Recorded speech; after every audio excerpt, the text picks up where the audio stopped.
Баршаңызға сәлем, менің YouTube каналыма қош келдіңіздер. Менің каналымды жоғалтып алмас үшін тіркеліп алыңыздар. Себебі алдағы уақытта математика пәнінен мектеп бағдарламасын түсіндіретін видео сабақтары салатын боламын. Бүгінгі біздің сабағымыздың тақырыбы квадрат түбір анықтамасы.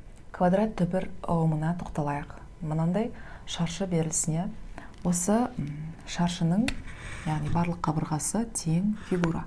Ауданы 144 сантиметр болсын. Сантиметр квадрат болсын. Енді бізден сұрайды, яғни шаршының қабырғалары қанша сантиметр деп. Біз білеміз ауданның формуласы. Яғни S тең А квадрат. Мұндағы бізде S дегеніміз 144. Міне. Ал орнына қойдым да, мына жерге S-тің орнына 144 жаздым. Енді бізге былай ауыстырып жазған кезде, мысалы, міне осылай болады, орындарын. Мұндағы А деген қандай сан? Соны анықтауымыз керек. Қандай санның квадраты екі дәрежесі, яғни 144-ге тең. Яғни 12 деген санның квадраты 144-ке тең ғой. Сондықтан біздің қабырғамыз 12 болады. Яғни 12-ні өзіне екі рет көбейткен кезде 144-ке тең ғой. Міне, біздің шаршының қабырғасы 12-ке тең деп анықтаймыз. Санның квадрат түбірін анықтау амалын квадрат түбірден шығару деп айтады. Бізде 12 санның квадраты 144. 12 саны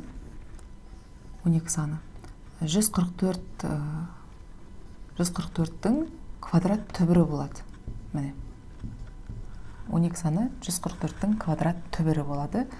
Яғни теріс сан -12 деген санда 144-тің квадрат түбірі болады. Себебі бізде теріс санды квадраты, яғни теріс санды теріс санға көбейткенде оң сан шығады.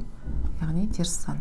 12 саны мен -12 саны 144-тің квадрат түбірлері болады. Квадрат түбірден шығару және квадраттау амалы өзара кері амалдар болып табылады. Кез келген бір санды алайық, мысалы 25. Осы 25 санының квадрат түбірлері 5 және -5 болады.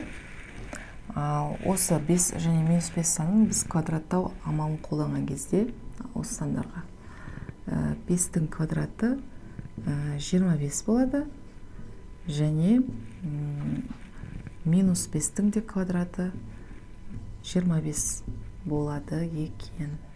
Сол секілді, мысалы тағы да 0,136 деген санды алатын болсақ, бұның квадрат түбірлері 0,16 және -0,16 болады. Осы сандарға квадраттау амалын қолданамыз. Яғни 0,16-ның да квадраты 0,136 және -0,16-ның квадраты 0,136 болады. Теріс емес сандардан ғана квадрат түбір шығаруға болады. Яғни тек қана оң саннан ғана квадрат түбір шығады, теріс сандардан квадрат түбірі болмайды. Және 0 деген санның квадрат түбірі 0-ге тең. Бір ғана түбірі болады. 0-дің квадрат түбірі жалғыз бір ғана 0 саны болады. Ал басқа 0-ден өзге оң сандардың барлығында квадрат түбірі 2 болады. А санының арифметикалық квадрат түбірі деп квадраты аға тең теріс емес санды айтады. Міне, оны былай белгілейді. Міне. Енді біз осы анықтамаға сүйенген кезде, міне осы А санының арифметикалық квадрат түбірі деп мұнаны, осының квадраты аға тең болатын теріс емес санды айтамыз. Теріс емес сан. Мына жерде мына квадрат пен мына түбірдің негізі дәрежесі бар, ол мына жерде жазылмайды, 2 деген, бірақ ол жазылмайды. 3, 4, 5 болған кезде жазылады. Мынау жазылмайды, бірақ біз білуіміз керек, бұл квадрат түбір, аты айтып тұр, квадрат түбір, мына 2-ші дәрежелі. Осы 2 мен мынаның түбірдің дәрежесі жойылғанда а деген санның өзі шығады түбірден. Яғни бізде арифметикалық квадрат түбірдің белгіленуі осылай болады. Міне. Енді мысалы жазатын болсақ, міне 0-ден 0 шықты. Өйткені 0-дің квадраты 0. 1-дің квадраты ол 1, е? Бұл өздері шығады. Мысалы, түбірдің астында 9-дан арифметикалық квадрат түбірден неше шығады? Яғни бізде 9 деген сан қандай санның квадраты? Біз былай жазайық. 3-дің квадраты, е? Міне. Мына квадраты, мына түбірдің квадратымен жойылады. Яғни түбіріміз жойылып, бізде 3 шығады. Яғни 3 деген санның квадраты 9 ғой. 3 пен 3-ті көбейткенде 9 ғой, сол сияқты белгілі болып тұр. Енді мына жерде 25 болсын. Міне 25. 25 қандай сандарды көбейткенде шығады, яғни қандай санның квадраты? Мысалы 5-тің квадраты, е? Мына квадраты мен мына түбірдің негізгі дәрежесіне 2 ғой, ол жазылмайды, бірақ біз білуіміз керек, квадрат түбірдің дәрежесімен мына квадраты қысқарып 5-тің өзі шығады. Міне 5-тің квадраты 25. 25-тің түбірден бізде 5 шығады. Тағы да бөлшек түрінде алайық. Мына жерге 9, мына жерге бір 25 деп алайық, е? Бөлшек 9-дан 25. Бұл жерде бізде түбірден ашып жазып жатырмын, да? Бұл екеуін былай жазайын, е? 3-тен 5-тің квадраты деп алайық. Яғни мына квадрат пен түбірдің мына жердегі 2 негізі дәрежесі 2 қысқарған кезде бізде 3-тен 5 шықты. Яғни 3-тен 5-ті 3-тен 5-ке көбейткен кезде 9-дан 25 шығады деген сөз ғой. Өздері кері амал ретінде қаралғанда солай болады. Дәл солай тағы да жазып қойық. 0,164-тің квадрат түбірі неше? Яғни бізде 0,164 деген қандай санның квадраты деп ойласақ болады. 1-ден жазуға болады, яғни 0,8 деп жауабын аламыз. Және түбірдің астында, мысалы, -2-дің квадраты болсын, е? -2-ның квадраты, яғни теріс санның квадраты жұп дәреже ғой, оң сан шығады, е? 2-ның квадраты болып 4 болады, е? Міне 4-тен неше шығады? Яғни 4 қандай санның квадраты? Қандай санды өз-өзіне көбейткенде 4 шығады деген сөз ғой. Яғни 2 ғой. 4-тің квадрат түбірінен 2 шықты. Егер де түбірдің астындағы а саны, егер ол теріс сан болса, яғни 0-ден кіші сандар болған жағдайда, бізде мына түбірдің мағынасы болмайды. Мысал ретінде, мысалы, -4 деген аның орнында теріс сан болуы мүмкін ғой. Бұндай жағдайда бізде түбірден ешқандай мән шықпайды.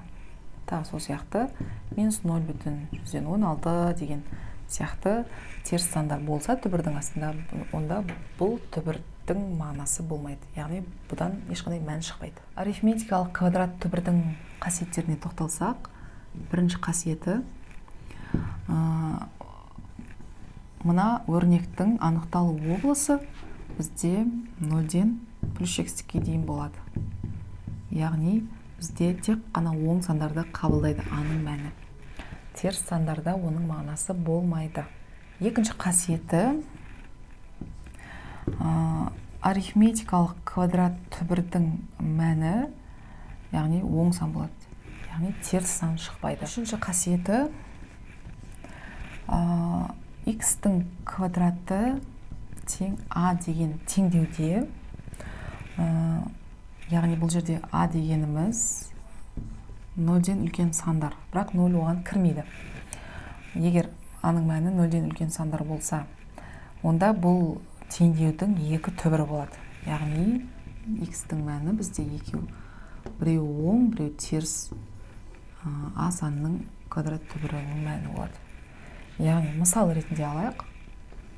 Мысалы, x-тің квадраты тең 36 болсын, е? Міне, бұл теңдеуді шешу барысында бізде квадраты 36, қандай сандардың квадраты 36-ға тең? яғни бізде бұл жерде теңдеуді шешкенде екі мәні шығады, біреуі оң, біреуі теріс. Яғни түбірдің астында 36, яғни 36-дан қандай түбірлер шығады? Оң, теріс, яғни 36 6 дегеннің санның квадраты ғой, сондықтан плюс 6 минус 6 деген теңдеудің шешімдерін аламыз. Төртінші қасиетіне тоқталатын болсақ, кез келген x үшін, яғни x үшін мына теңдік орындалады екен, яғни x-тің квадраты түбірдің астында берілсе, осы теңдік орындалатына модульдің ішінде берілген x. Мысал ретінде алайық. Мысалы, минус 5-тің кез келген x қоянды. X-тің орнына кез келген сан квадраты түбірдің астында берілсе, онда бізде бұл жерде минус 5-тің модулі шығады екен есепте. Яғни минус модуль деген модульден оң сан шығады ғой, сондықтан бұдан 5 шығады. Яғни минус 5-тің квадраты түбірден шыққан кезде 5 шығады екен. Дәл солай теріс санды алғанда айтып жатырмын ғой. Енді бір оң сан алайық, 7-тің квадраты. Яғни шыққан кезде бұдан модуль 7 шығады. Яғни ол 7. Оң санның да модулінен оң сан шығады. Теріс санның да модулінен оң сан шығады. Яғни бізде кез келген x үшін оң сан болсын, теріс сан болсын, түбірдің астына квадратымен берілсе, онда мәні бізде тек қана оң сан алынады. Ал бүгінгі біздің сабағымыз осымен аяқталды. Бүгінгі сабақ сіздерге түсінікті болды деген ойдамын. Менің каналыма тіркеліп, видеома лайк басып, комментарий жазуды ұмытпаңыздар. Менімен бірге болғандарыңызға үлкен рахмет. Сау болыңыздар.